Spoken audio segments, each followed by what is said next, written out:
আছে বেলুনের মধ্যে আমরা কি নেব খাবার সোডা। ঠিক আছে, আমরা এবার এখানে টেস্ট টিউব আছে আমাদের কাছে একটা। ঠিক আছে, টেস্ট টিউবে আমরা কি নেব সামান্য পরিমাণ ভিনিগার নেব। ঠিক আছে, আমাদের উচিত ছিল আজকে গ্লাভস ব্যবহার করা। ঠিক আছে, তো যাই হোক, ভিনিগার মানে হচ্ছে অ্যাসিটিক অ্যাসিডের জলীয় দ্রবণ। ঠিক আছে, তো এখানে আমরা কিছু পরিমাণ খাবার সোডা দিয়েছি। ঠিক আছে, এখানে আমাদের কি বলছি আছে সেটা হচ্ছে ভিনিগার। একটু একটু করে আমরা এখানে ঢেলে দিলাম। দেখো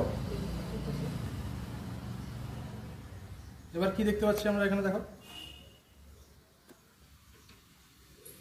কি দেখতে পাচ্ছি, বেলুনটা ফুলছে। আচ্ছা, কেন ফুলছে